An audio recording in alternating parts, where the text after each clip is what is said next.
This is probably the most exciting story. We came expecting to find Romans, but what we think we've found is, well, we think we've revolutionised our understanding of Southwell.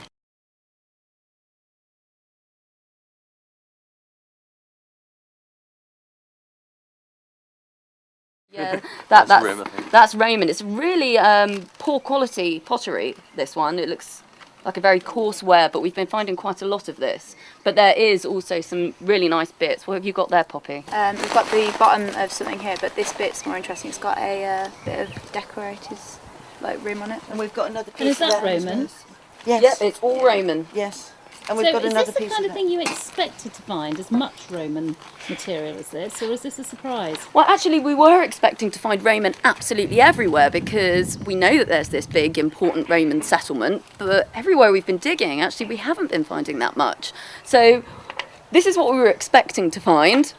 We finally found it on with 1 day left to go. Always we find the great stuff at the end, but we still don't know whether this is actually in situ Roman or whether it's been brought up. It still seems to be going down well enough. What sort of other things have you found, Naomi, then? Oh, lots of lovely bits and bobs. In fact, I think I've brought some of it with me.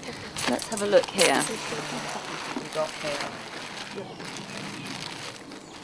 All manner of bits and bobs. Now, this is probably the most exciting story. We came expecting to find Romans, but what we think we've found is, well, we think we've revolutionised our understanding of Southwell. Yeah. Is that too strong? No, that's exactly right. We could have the remains of an early defended enclosure around the historic core, which, if it's true, could be an Anglo-Saxon period town, which is called a burh, which is a defended enclosure around a settlement.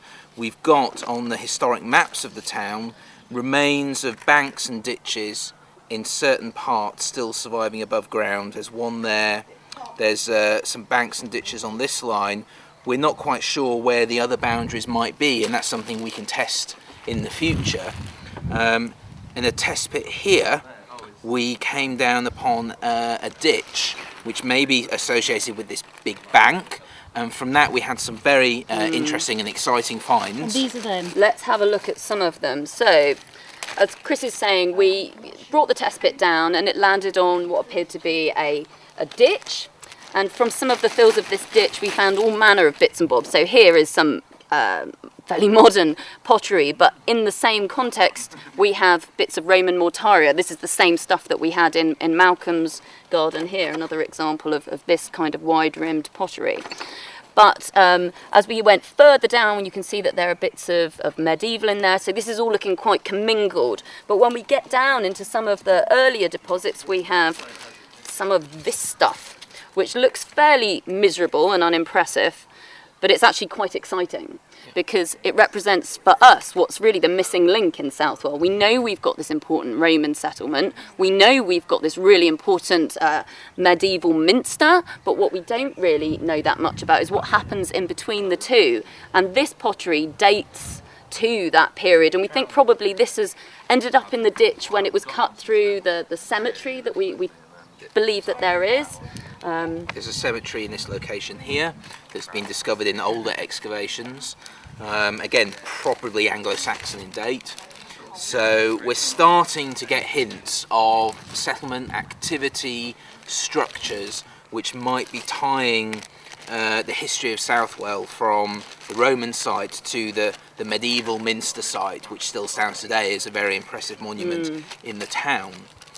In other test pits that we've been doing in people's back gardens around the town, we're starting to pick up concentrations of activity, which over time, over several years, when we do more of these, we'll start to build up a better picture of how Southwell has grown and developed throughout the different stages of its history.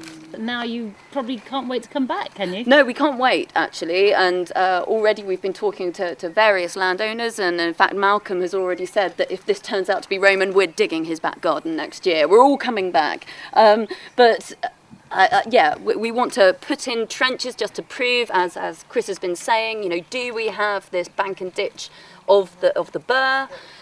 there is so much that we've discovered in this really short period of Yeah, time. we've only been here for 2 weeks. We've got a lot of questions that need answering, but we've got some real targets now Yeah. that we can focus on for the future.